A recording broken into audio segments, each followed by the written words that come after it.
शुरुआत करते हैं आज की कुछ खास बड़ी खबर से।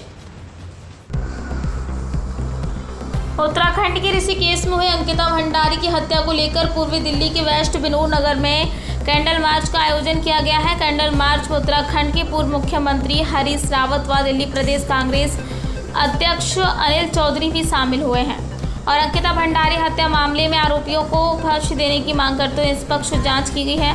उत्तराखंड के ऋषिकेश में एक रिसोर्ट में विशिष्ट की नौकरी करने वाली अंकिता भंडारी 18 सितंबर को लापता हो गई थी। 5 दिन बाद उनकी लाश नहर से बरामद हुई थी। लाश मिलने के बाद परिजनों ने हत्या के आरोप रिसोर्ट के मालिक का भाजपा नेता के बेटे पुलकितार रिसोर्ट के मैनेजर पर अंकित व भास्कर पर लगाया। आज पूर्व दिल्ली के वेस्ट विनोद नगर में उत्तराखंड के लोगों ने अंकिता को न्याय की मांग करते हुए कैंडल मार्च निकाला। कैंडल मार्च उत्तराखंड के मुख्यमंत्री हरीश रावत व दिल्ली प्रदेश के कांग्रेस अध्यक्ष अनिल चौधरी के द्वारा किया गया।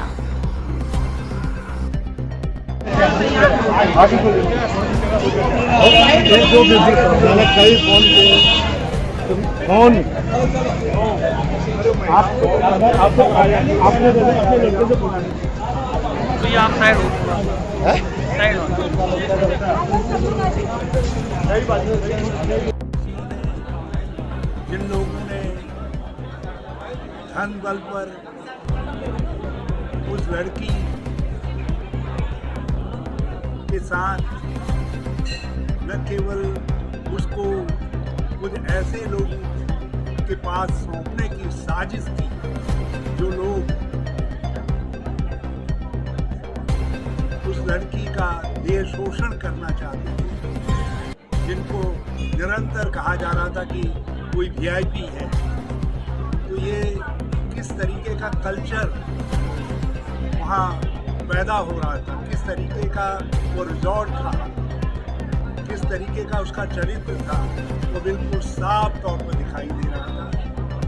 और उस लड़की ने इस षड्यंत्र को समझा और उसने अपनी पोस्ट में कहा कि मेरे सामने जिस तरीके के दबाव डाले जा रहे हैं, जो अनैतिक कार्य इस रिजॉर्ट में होते हैं, मैं उनके सामने झुकना नहीं चाहती हूँ और मुझको कहा जा रहा है कि तुमको एक वीआईपी के साथ उसको एस्कॉर्ट करना है। और अब पता ये चला है कि वहाँ इस तरीके का अयासी का घर बना करके रखा हुआ था, जहाँ इस प्रकार के आने वाले लोगों को एंटरटेन किया। वो लड़की झुकी नहीं, उसकी हत्या कर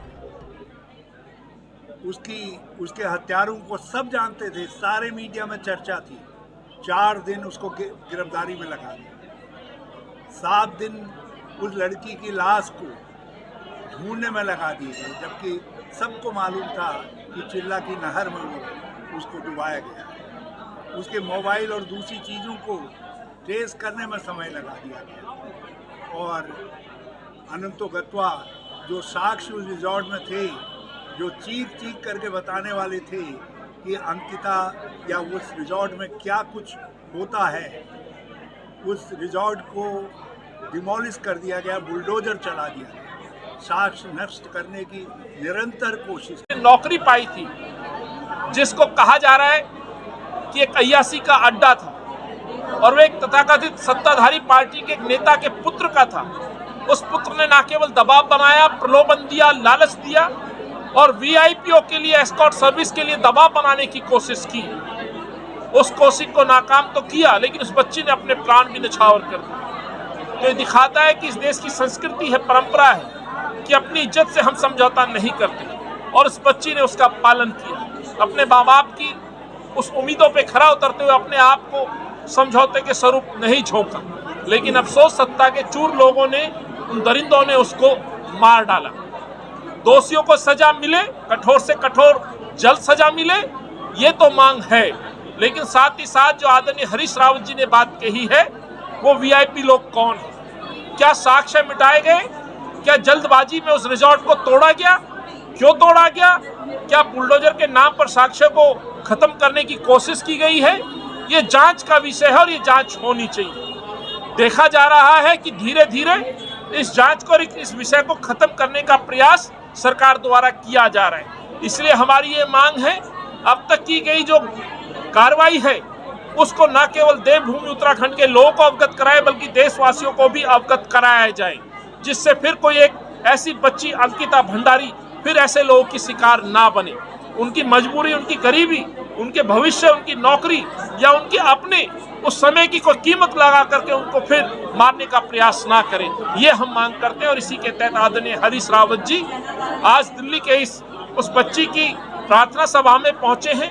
कैंडल मार्च निकाला जाएगा आत्मा की शांति के लिए और इन दरिंदों को जल्द से जल्द सजा देने और जो बाकी दोषी लोग हैं उनके नाम सार्वजनिक सरकार करे, ये हमारी मांग रहेगी।